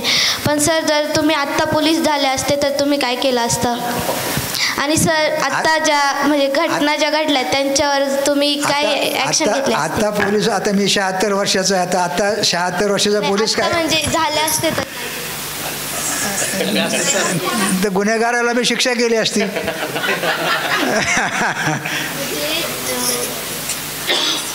पोलीस सुद्धा चांगलं आहे ना. गुन्हेगारांना शिक्षा नाही तर म्हणजे समाजासाठी सुद्धा नाही. पोलीस समाजासाठी काम करतो, कर्तव्य करतोय. आपण त्याच्याकडे सकारात्मक दृष्टीने काम, प्रत्येक जागी झाडू मारणारं सुद्धा महत्त्वाचं आहे. आपल्या घरी, आपल्या घरामध्ये सांडपाणी आणून साफ करणारी बाईसुद्धा महत्त्वाची आहे, नोकर महत्त्वाचं आहे. असं त्याच्यामध्ये लहान मोठं काही नसतं. पोलीस आलं असतं तर माझं काम कर्तव्य केलं असतं.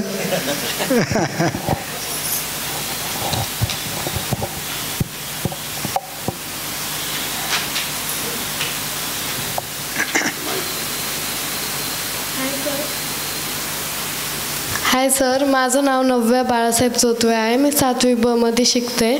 माझा प्रश्न असा आहे, तुम्हाला सयाजीरावांची गोष्ट लिहायला कसं काय सुचलं? मी सयाजीराववर युगदृष्ट नावाची 500 पानाची कादंबरी लिहिली. ती कादंबरी मेघा पाटकर ताईंनी वाचली.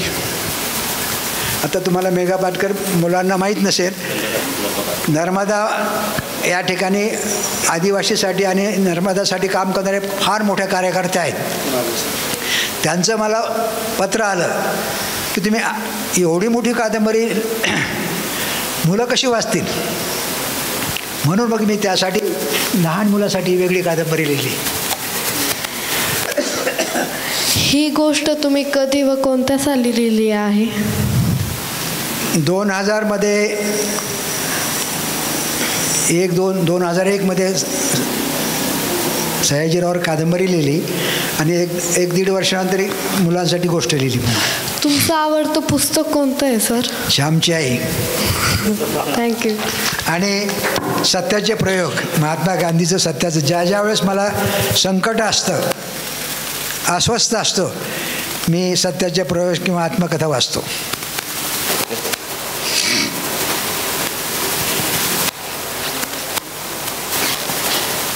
आपलं पुस्तक वाचलेलं. माझे नाव स्नेहा शंकर बांडे आहे. मी आता 10वी क मध्ये शिकत आहे. सर, तुम्हाला लेखक का व्हावेसे वाटले? कारण मी आत्र्यांचं जे पुस्तक वाचलं, मी कसा झालो, आणि मला खूप आवडलं ते. तिचा प्रश्न आहे की लेखक का व्हावं वाटलं, तर ते माझ्या गुरुजींनी मला लिहायला लावलं. माझे जे शिर्षीकर नावाचे गुरुजी होते ना, त्यांनी मला सुरुवातीला निबंध लिहायला लावला, गोष्ट लिहायला लावली, आणि त्यातून मग ते म्हणाले की तू लिहू शकतोस, लिहिता येईल. सर, तुम्ही जेव्हा पहिले पुस्तक लिहिले तेव्हा तुम्हाला कोणता अनुभव आला? पुस्तक लिहित असताना मला ते सगळे प्रसंग, चांगले वाईट, एकरूप होतो माणूस लिहिताने. त्याला एक शब्द मी मगाशी परकाया प्रवेश वापरला होता, की त्या पात्राचं दुःख आपलं दुःख होतं, त्या पात्राचा आनंद आपला होतो, त्या पात्राचं संकट आपलं संकट वाटायला लागतं.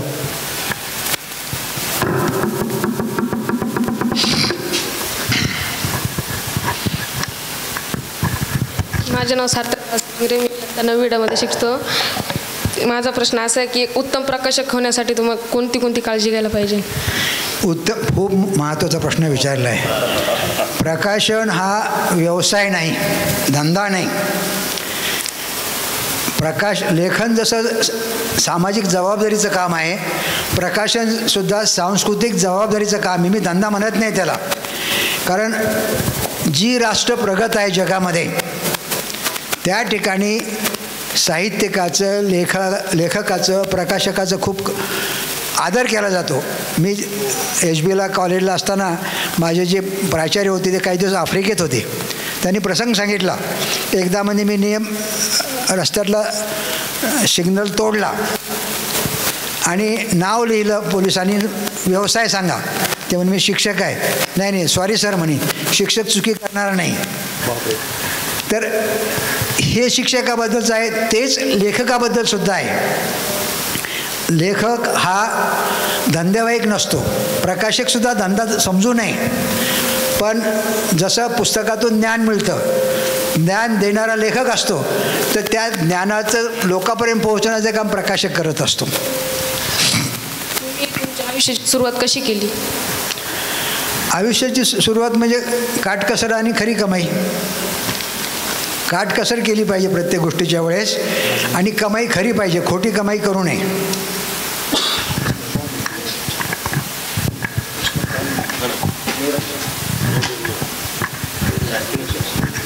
माझं नाव अनुष्का संतोष नंदवानी, मी 10वी क मध्ये शिकते. मला हे विचारायचं आहे की आपला अविस्मरणीय क्षण कोणता? मी साहित्य संस्कृती मंडळाचा अध्यक्ष झालो. मला शिक्षण मंत्र्याचं पत्र आलं होतं अगोदर की तुम्हाला अध्यक्षपद द्यायचं आहे. मी नको म्हणून त्यांना सांगितलं होतं फोनवर. भूषण गगराणी साहेबांचा फोन आला, नाही का म्हणतात. तर म्हणलं मी 66 वर्षाचा आहे, येत्या 10-12 वर्षात मला फक्त सयाजीरावचं काम करायचं आहे. मग शिक्षण मंत्र्याचा पुन्हा फोन आला की तुमचे सयाजीराव मी करील. आणि मग आमची मिटिंग सुरू झाली. सगळ्या पेपरमध्ये माझ्यावर खूप टीका आली, लोकसत्ता, दैनिक, सगळे की ज्या माणसावर मोठे आरोप आहेत त्यांना साहित्य संस्कृती मंडळाचं अध्यक्षपद दिलं. आणि पहिली मिटिंग चालू असताना श्रीहरी आणे हे महाराष्ट्राचे, ते माझे ओळखीचे होते, आणि त्यांनी माझ्या बुलढाणा प्रकरणात नागपूरच्या हायकोर्टामध्ये केस दाखल केली होती. श्रीहरी आण्यांचा फोन आला आणि आमची मिटिंग चालली पहिली साहित्य संस्कृती मंडळाची. श्रीहरी आणे मला म्हणले, बाबा निकाल लागला, आपल्या बाजून लागला. म्हणलं ठीक आहे, नंतर बोलतो. आणि मिटिंग पूर्ण होऊ दिली, मी कुणाला सांगितलं नाही. मिटिंगनंतर जेवताना मी गगराणी साहेबाला आणि शिक्षण मंत्र्याला म्हणालो की नागपूर हायकोर्टाने ती केस रद्द केली. अहो म्हणजे तुम्ही ताबडतोब सांगायचं बैठकीत, उशिरा का सांगतात. मी म्हटलं की माझ्या बाजूने निकाल लागणार मला माहीत होतं, त्यामुळे मी त्याच्यात फार काही उत्साह दाखवला नाही. थँक्यू.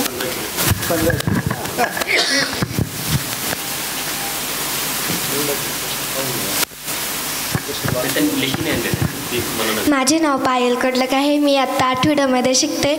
सर, तुमच्या भविष्यात लेखनाचे भवितव्य काय आहे? तुमच्या भविष्यात लेखनाचे भवितव्य काय आहे? हां, लेखनाचं भवितव्य. जोपर्यंत बाबा भांड विचार करतो, जोपर्यंत बाबा भांडला लिहायला बोट मदत करतात, जोपर्यंत बाबा भांड थकत नाही तोपर्यंत चालूच राहील. दोनच प्रश्न घ्या सर आता शिक्षकांचे प्रश्न. माझे नाव श्रेया महेश दिंडे, मी आता 8वी ड मध्ये.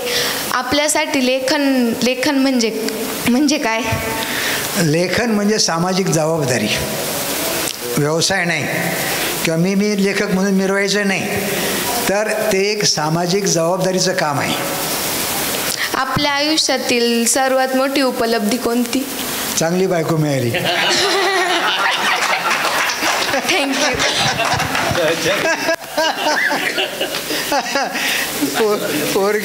काय सांगे नमस्कार सर, माझे नाव प्रतीक्षा नारायण सावंत, मी 8वी ड या वर्गामध्ये शिकते.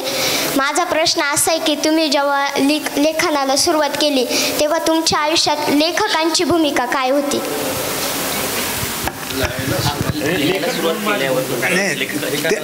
ज्या काळ लेखनाला सुरुवात केली तेव्हा भूमिका नीट नव्हती कुठली, पण पुन्हा पुन्हा वाचायला लागलो त्यावेळेस मग वाटायला लागलं की लेखकाला एक स्वतंत्र भूमिका असली पाहिजे. आणि ते माझे जे काही नंतरच्या काळामध्ये कॉलेजमध्ये मला जे चांगले गुरु मिळाले, चंद्रकांत पाटील देशपांडे होते, आणखीन 5-6 लेखक HBला होते, त्या लोकांनी मग आता मला हळूहळू शिकवलं की काही लिहिणं हे काही लेखकाचं काम नाही, तर ते एक सामाजिक जबाबदारीचं पण पुन्हा एका तत्वनिष्ठ काम असलं पाहिजे. आणि त्यातून जमेल तेवढं मग करत राहिलो.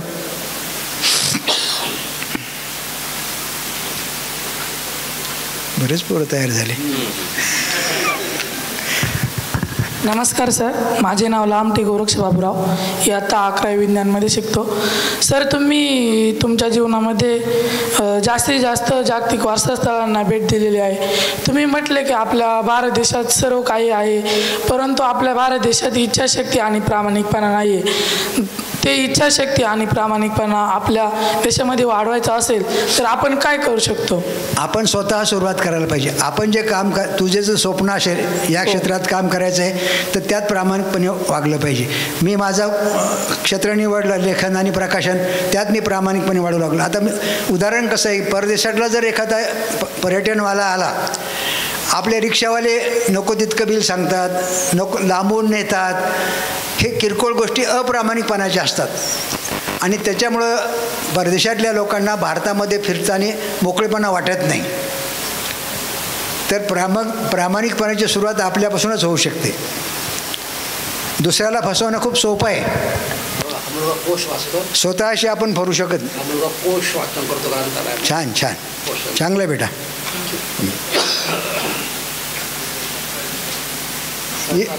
ये बेटा ये.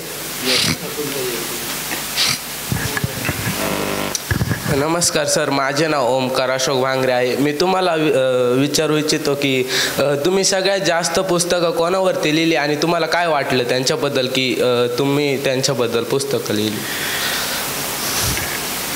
मी लहान मोठी 160 पुस्तकं लिहिली. त्याच्यामध्ये खूप वाङ्मय प्रकार आहे, चरित्र आहे, बालसाहित्य आहे, प्रवास वर्णन आहे, संपादन आहे. तर काय असतं की आपण लिहित असताना नवीन विषय सुचला तर आपण प्रयत्न करतो, काही वेळेस ते विषय पुढे जात पण नाही. तर ती लिहिण्याची मानसिक अवस्था कशी असते, एखाद्या वेळेस एखादं प्रकरण आम्ही 8 दिवस लिहित बसलो ते सुचत नाही. तर लेखनाची सुद्धा सकारात्मक मानसिक अवस्था असेल तर लिहिणं होऊ शकतं. आणि मी ठरवलं की टीकात्मक नको, ते लोकांना नाराज करणारं की ज्यातून काही साध्य होणार नाही अशा गोष्टीपासून अलिप्त राहिलं पाहिजे. आणि तुम्ही जे सयाजीरावांवरती जे पुस्तक लिहिलं त्यांच्याबद्दल माहिती देण्यात कोणी कोणी मदत केली आणि कशी मदत केली? खूप 50-60 लेखक माझ्यासोबत आहेत. एकट्याचं काम नाही बाबा माणसं. ते आम्ही आतापर्यंत जवळजवळ 225 ग्रंथ आणि 56,000 पानाचं काम केलं आणि लेखक माझ्यासमोर खूप आहे. त्या सगळ्याच्या मदतीने होऊ शकलं आहे. सगळ्यांनीच मदत केली. माझं नाव संदेश जगताप, मी अगस्ती विद्यालय अकोलेमधून आलो आहे. माझा प्रश्न हा आहे की तुम्ही लेखकच कशाला बनले, कवी कशाला नाही? कवी का म्हणले नाही ना, मी कविता खूप वाचायचो आणि मध्ये एक कविता लेखनाचा प्रसंग आला.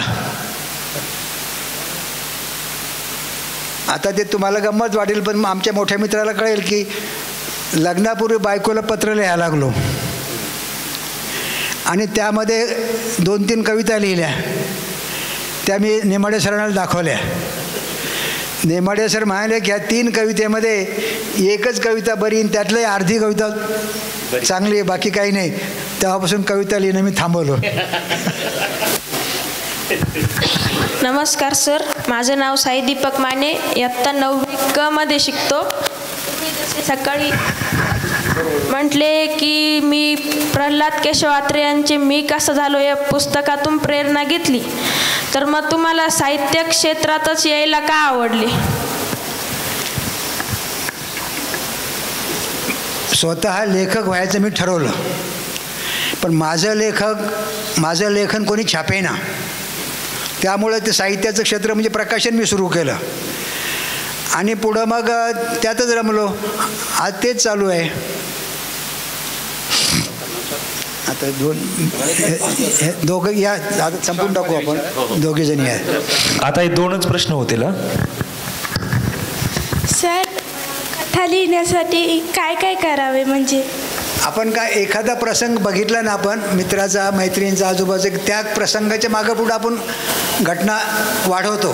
कथा ही शॉर्ट असते, त्याला मर्यादा असते. कादंबरी, किशोर कादंबरी याच्यामध्ये अनेक गोष्टी आपण जोडत करतोय. कथा बऱ्याचदा 1-2-3 मर्यादित घटनात आणि प्रसंगावर अवलंबून असते. विचार बेटा तुला. यानंतर शिक्षकांनी सर, माझे नाव ऋतुजा दिनकर धिंदे आहे. मी 9वी क मध्ये शिकते. सर, माझा प्रश्न असा आहे की तुम्ही आत्तासुद्धा पुस्तक लिहिता का? हो, आता पण पुस्तक लिहितोय. सर, त्या पुस्तकाचं नाव काय आहे? आता येत्या 15 ऑगस्टला आमच्या प्रकाशनाला 50 वर्ष होऊ लागली. तर मी आता प्रकाशनाची 50 वर्ष असं पुस्तक लिहू लागलो आहे. सर, त्या पुस्तकातून तुम्ही काय या 50 वर्षामध्ये मला कोणकोणत्या लेखकाची मदत झाली, कोणकोणते ग्रंथ काढले, अनुभव आले, तर फक्त मी सकारात्मक लिहिणार आहे, निगेटिव्ह लिहिणार नाही. आता मला 900 लेखक झाले आमचे आणि प्रत्येक लेखक म्हणजे एक नमुना असतो. मी सुद्धा एक नमुनाच आहे ना, तर ते लिहिणं शक्य नाही. म्हणून मी काय ठरवलं की त्यातल्या चांगल्या गोष्टी लिहायच्या. शिक्षक लोक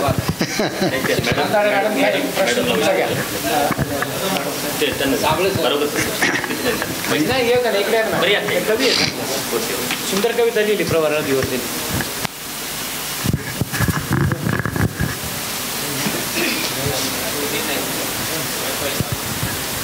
नमस्कार सर. खरं तर प्रत्येक लेखक ऐकणं हा खूप महत्त्वाचा आणि खूप आनंददायी क्षण असतो. आजचा क्षण आपल्या सगळ्यांसाठी खूप आनंददायी आहे आणि तो अनुभव आपण 2 तास घेतो आहोत. मला हा प्रश्न विचारायचा आहे की तुम्ही प्रवास खूप केलेला आहे आणि प्रवास वर्णन लिहिलेलं आहे. प्रवास वर्णन लिहिणं खरं तर तारेवरची कसरत वाटते मला, कारण अनेक लेखकांच्या प्रवास वर्णनांमध्ये जी मजा यायला पाहिजे ती येत नाही. तर प्रवास वर्णन लिहित असताना कोणकोणत्या गोष्टी महत्त्वाच्या असतात किंवा कोणता दृष्टिकोन महत्त्वाचा असतो? मी पहिलं प्रवास वर्णन लिहिलं तेव्हा अगदी विद्यार्थी होतो, लागे बांधे. त्यानंतर आणखीन एक प्रवास वर्णन लिहिलं आहे की मी आणि माझी बायको कैलास मानसला गेलो. घटना अशी घडली की माझ्या पुतण्याने जिवंत अग्निसमाधी घेतली आणि त्याचा शेवटचा अभंग होता की मी अग्निसमाधी घेऊन कैलासला गेलो. तर मी आणि पत्नी कैलास मानसला गेलो आणि त्यात बायकोला मी निम्म लिहायला लावलं, निम्म मी लिहिलं आहे. पण इतर काय झालं की माझे इतके प्रवास केले की प्रवास वर्णन कमी लिहून झाले. पण प्रवास वर्णन लिहित असताना येणारे अनुभव, तिथलं पर्यावरण, तिथलं वर्तमान याची नीट मांडणी केली तर त्या पुस्तकाच्या मदतीने नव्याने प्रवास करण्याला मदत होऊ शकते. पण मी प्रवास वर्णन कमीच लिहिले, 2-3च लिहिले. मला सांगायचं होतं, तुमच्याकडून आम्हाला ती अपेक्षा आहे. हे तुम्हाला देतो मी. नाही, पैसे ते तुम्ही नंतर नमस्ते, मी आरोटे सर. तर खरे साहित्यिक आणि खरे कवी कोणाला म्हणायचं त्याचं एक मी उदाहरण सांगतो तुम्हाला. काही लोक पुस्तकं लिहितात, आईवरती लिहितात, पण त्यांनी आयुष्यभर त्यांच्या आईला सांभाळलेलं नसतं वगैरे असं. म्हणजे वस्तुस्थिती लिहिणं आणि एक लेखक म्हणून लिहिणं असं नाही. आता ते खरं आणि खोटं तुम्ही म्हणता ते तुमचं बरोबर आहे, परंतु लेखक काल्पनिक लिहू शकतो आणि खोटंही लिहू शकतो. कला आहे, म्हणजे न केलेल्या गोष्टीसुद्धा तो इमॅजिन करून लिहू शकतो. एखादी गोष्ट तुम्ही नाही केली तरीसुद्धा केली असं समजून काल्पनिकरित्या सुद्धा वर्णन करता येऊ शकतं. ते खरं खोटं सांगणं अवघड आहे. नमस्कार, मी साबळे राजे विनोद दत्तात्रय. 2006 पासून या विद्यालयात शिक्षक आहे, परंतु त्यापूर्वी ह्याच विद्यालयाचा मी विद्यार्थी आहे आणि माझे वडीलसुद्धा याच शाळेत शिक्षक होते. 2001 साली ज्यावेळेस मी 12वीला होतो त्यावेळेस माझ्या वडिलांनी मला एक कादंबरी आणून दिली विद्यालयातल्या ग्रंथालयातून. ती म्हणजे दशक्रिया आणि त्याचे लेखक आपण स्वतः आहात आणि मी वाचलेली पहिली कादंबरी म्हणजे दशक्रिया कादंबरी. अजूनही ते क्षण माझ्या डोळ्यासमोर आहेत. त्याचबरोबर 2006 पासून विद्यालयातील स्काउट गाईड हा विभाग मी सांभाळत आहोत. अनेक आम्ही राज्य मेळावे, जिल्हा मेळावे खूप यश मिळवलं आमच्या सगळ्या विद्यार्थ्यांनी. पण कोविड काळानंतर काही हे दोन्ही मेळावे परत झाले नाहीत. फक्त स्थानिक पातळीवर आम्ही वेगवेगळे शेकोटी कार्यक्रम असेल, खरी कमाई असेल, इतर उपक्रम आम्ही घेत असतो. तर आज खूपच मला म्हणजे भरून पण येत आहे आणि खूप छान बरं वाटत आहेत. माझ्या कार्यालय इथून पुढे अजून अशीच उभारी नक्कीच मिळणार आहेत.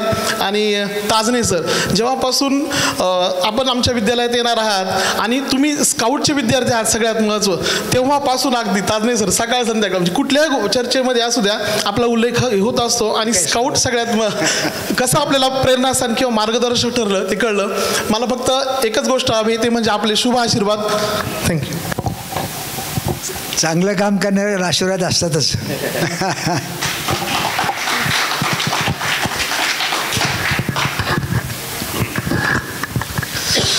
नमस्कार सर, माझं नाव मडवई सर, बायोलॉजी विषय शिकवतो मी. मला असं विचारायचं आहे, आपण आपल्या पूर्ण मुलाखतीमध्ये एक पॉझिटिव्ह थिंग सांगितलं, चांगल्या गोष्टी सांगितल्यात.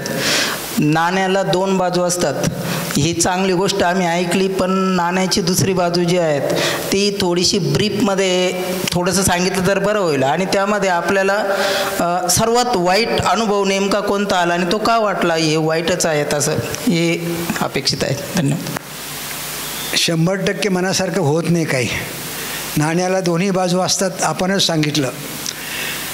माझ्या आयुष्यामध्ये चांगल्या गोष्टी घडल्या त्या मी लक्षात ठेवल्या. ज्या लक्षात ठेवायच्या नाही ते विसरून जाणं सगळ्यात सोपं काम आहे. त्याला आपण सोडून देणं. नसेल तर झोपेमध्ये तुम्हाला ती झोप येऊ देणार नाही. नाण्याची दुसरी बाजू तुमची झोप खराब करेल, मग त्यासाठी गोळ्या घ्याव्या लागतील, इंजेक्शन घ्यावं लागेल. तर आपण आपल्या सकारात्मक दृष्टिकोनातून ज्यांनी तो आपल्याला त्रास दिला त्यांना मदत करणे, ते विसरणे, ह्या दोनच मार्ग आहेत, दुसरं काही नाही. नमस्कार सर, मी धनंजय पगारे.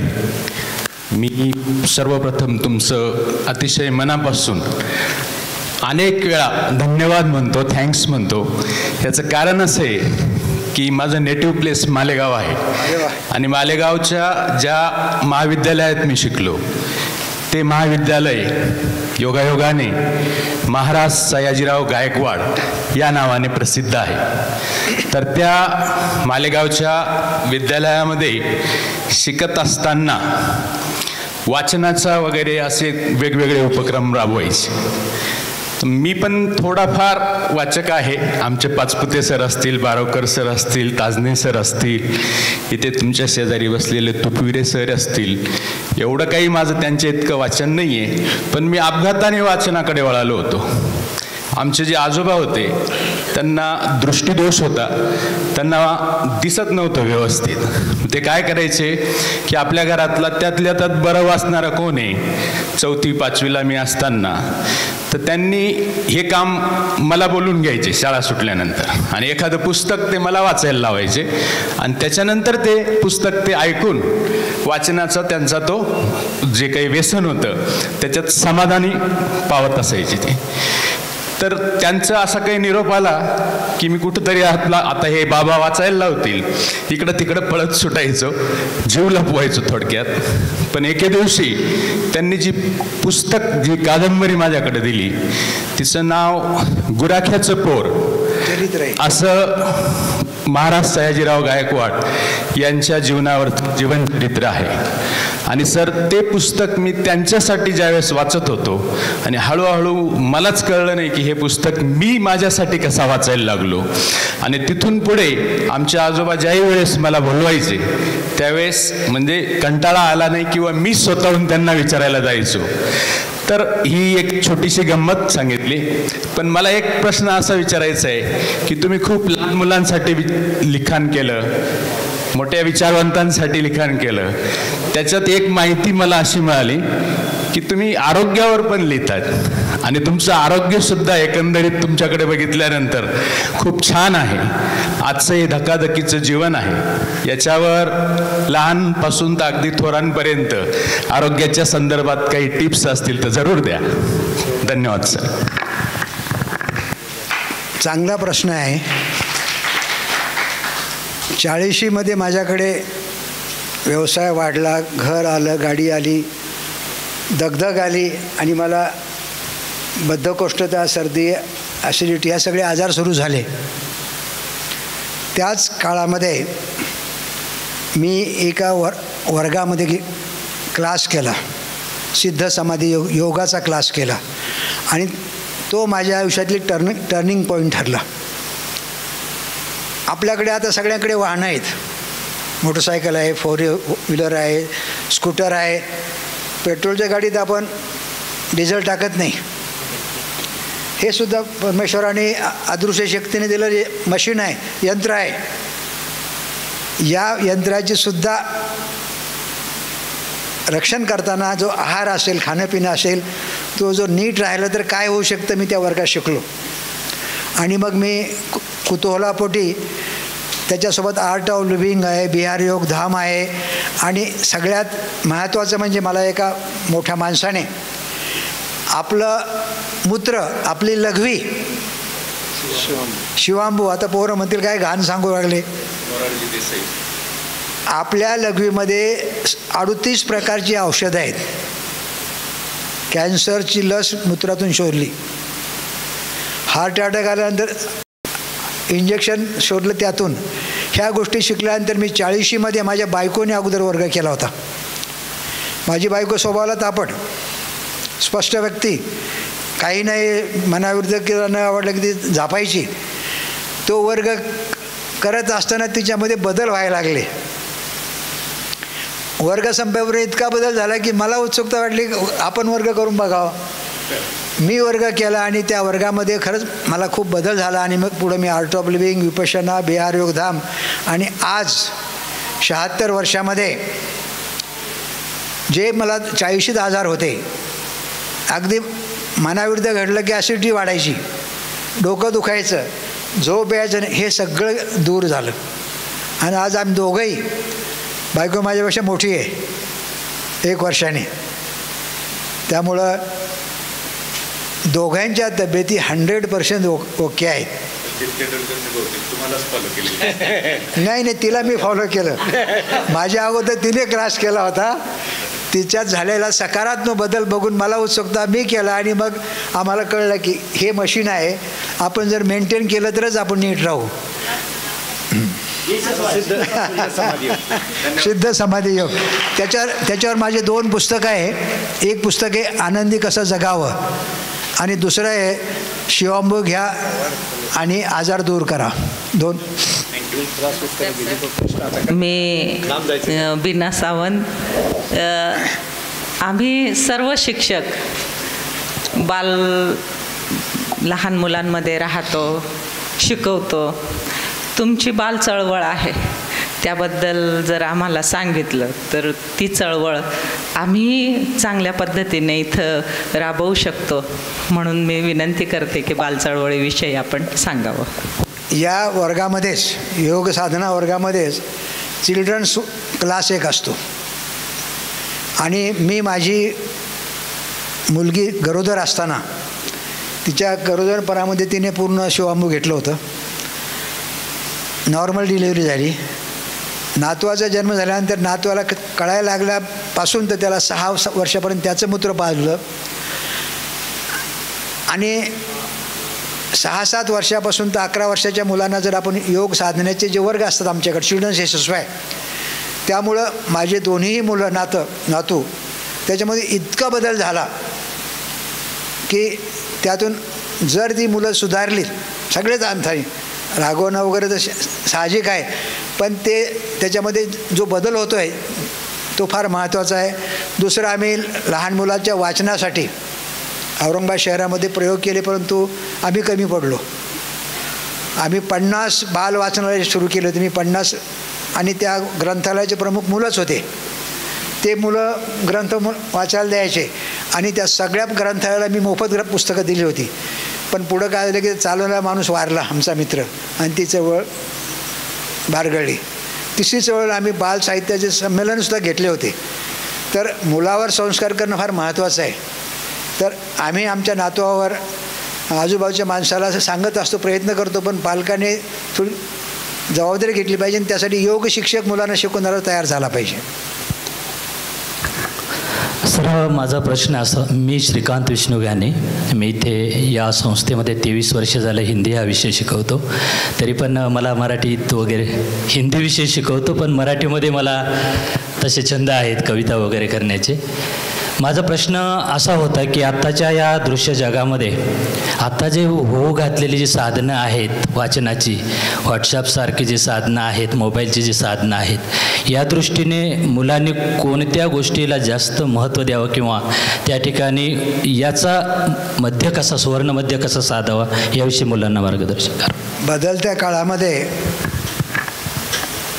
व्हॉट्सअप ह्या वेगवेगळ्या योजना यंत्र आहेत, त्याचं मदत केली पाहिजे. पण हार्ड कॉपीमध्ये ग्रंथ वाचणं, ज्याला आपण पुस्तक स्वरूपाचा, यामध्ये जे समाधान आणि जो कमी त्रास होतो आहे, मोबाईलवर किंवा लॅपटॉपवर आपण वाचत असताना, मी पण वाचायचा प्रयत्न करतो आहे, परंतु मला जे पुस्तक वाचताना जो आनंद मिळतो आहे तो मिळत नाही. यात मात्र एक फायदा झाला की आम्ही ईबुक तयार केले साकेतने. ज्या पुस्तकांचे ईबुकमध्ये वाचताना एखाद्याला आवडलं आणि पूर्ण पुस्तक वाचणं शक्य असल्यामुळे ते हार्ड कॉपीची ऑर्डर मागू लागले, पुस्तकांची विक्री वाढली. पण शेवटी हार्ड कॉपीशिवाय पर्याय नाही. पण नव्या ज्ञानाला, सोर्सला दुर्लक्ष करून चालणार नाही. शेवटचा प्रश्न सर विचारतोय, आपले ताण तणाव किंवा आता सतत चालणाऱ्या धावपळीच्या युगामध्ये आपले विचार लिहिणे हे किती महत्त्वाचं वाटतं, किंवा आपले विचार लिहिल्यानंतर कमी होऊ शकतात का, असं तुमचा दृष्टिकोन काय आहे? शेवटचा ताण तणावावर कंट्रोल राखण्यासाठी मनाचे स्वास्थ्य योग साधनेतलं एक असतं, ते गरज आहे. व्यक्त झाल्याने थोडी तीव्रता कमी होते.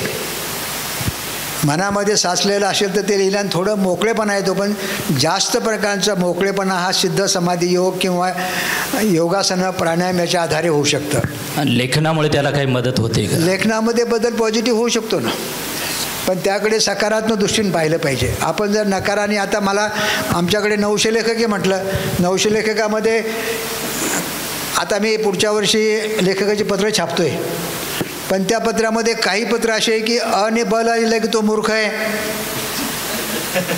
आपला तो मित्र दीड शहाणा आहे. आता हे तर आपल्याला एडिटिंग करायला पाहिजे, कारण ते लिहून चालणार नाही. तर ह्या मर्यादा त्याला पॉझिटिव्ह मार्ग काढणे. एक सहज सुचलं म्हणून आता विचारतो, आपली जी परिस्थिती आहे या परिस्थितीवर बरेचसे अंश पुस्तके माझ्या माहितीनुसार कमी मिळतात मुलांना वाचण्यासाठी. हे सापेक्ष परिस्थिती पाहूनच पुस्तकं लिहिणं गरजेचं आहे की कल्पना करून पुस्तक लिहिणं गरजेचं आहे? प्रकाशक काय करतात, जी पुस्तकं वाचली जातात ती छापणार. आम्ही आता 50 वर्षातला हाच अनुभव घेतला की काही पुस्तकं वाचली जात नाही. ज्याला मागणी आहे, जी वाटली जातात तशीच पुस्तकं छापणं गरजेचं आहे. आणि शेवटी जे वाचक आहे ते वाचतच राहणार, पण जे वाचनापासून दूर गेले त्यांची संभ्रमावस्था आहे. आज जगामध्ये सुद्धा ग्रंथ आणि वाचनाची जी संगत टिकून आहे तर ती माणसं किंवा जी माणसं व्यवस्थित आहेत. धन्यवाद सर. गेली 2 तास सलग आपण या कोटकर सर आले.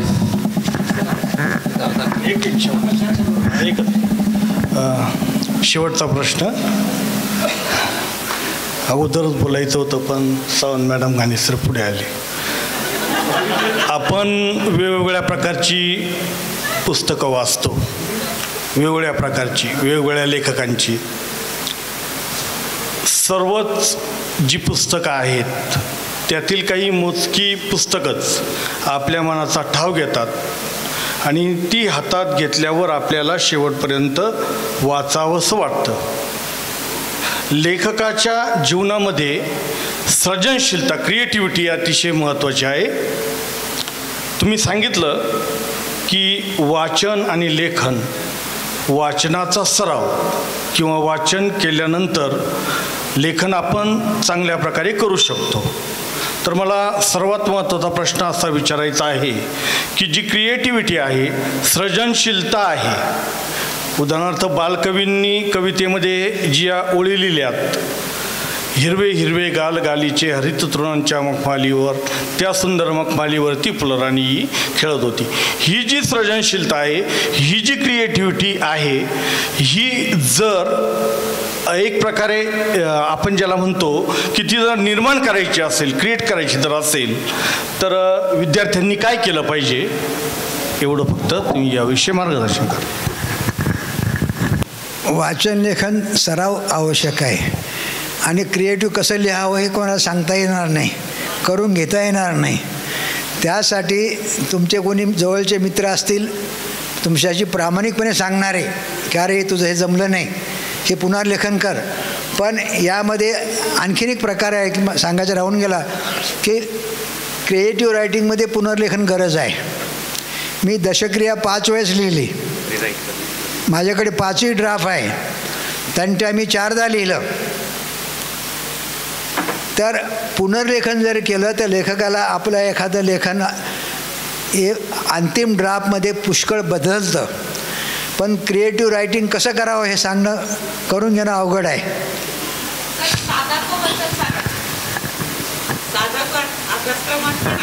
हो,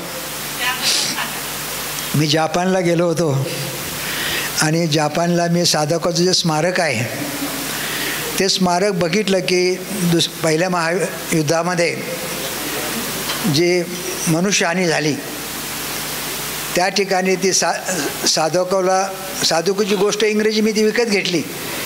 ती गोष्ट मी अनुवाद केला फक्त, परंतु तिथलं वातावरण ते मला खूप वेगळं वाटलं. आणि साधकव हे संकटावर मात करण्यासाठी काय करायला पाहिजे हे महत्त्वाचं आहे.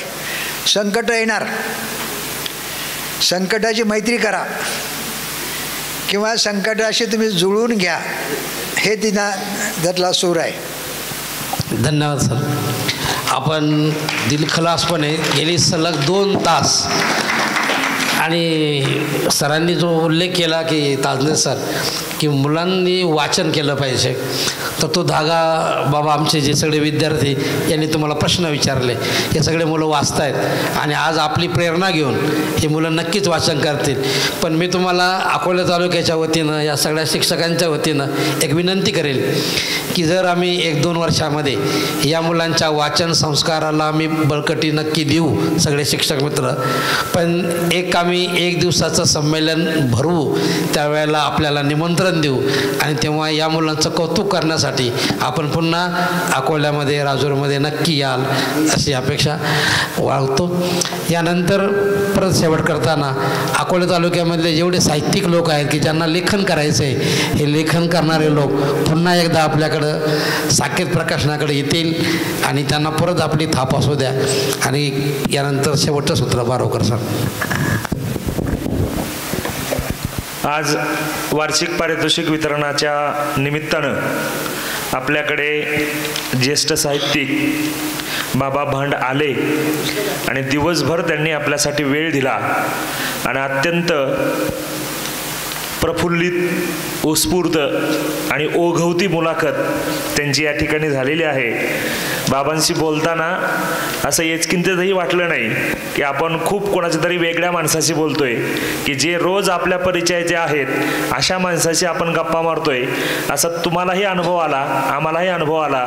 या मुलाखतीचा शेवट करताना मी विद्यालयाच्या वतीने, सत्यनिकेतन संस्थेच्या वतीने त्यांचे मनपूर्वक आभार या ठिकाणी मानतो. सगळ्यात महत्त्वाची गोष्ट मी ताजने सरांचे आभार मानणार आहे की ताजने सरांमुळं आम्हाला एवढ्या मोठ्या लेखकाचा सहवास लाभला. हे तुमचं मोठेपण आहे, हे तुमचं मोठेपण आहे. पण सरांसाठी एकदा पुन्हा जोरदार टाळ्या झाल्या पाहिजेत की सरांमुळं आपल्याला सरांची भेट झाली आणि त्यांचा सगळा परिसस्पर्श आज आपल्या विद्यालयाला लाभला. त्याबद्दल पुन्हा एकदा सरांचे अभिनंदन, आभार. आणि ही मुलाखत या ठिकाणी संपली असं मी जाहीर करतो. हे आभार तर खरे माझे मित्र जे आहेत प्रवीण मालुंजकर त्यांचे मानायला पाहिजे, कारण ते माझे मित्र आहेत म्हणून हे बरोबर आलो. नाही तर आपण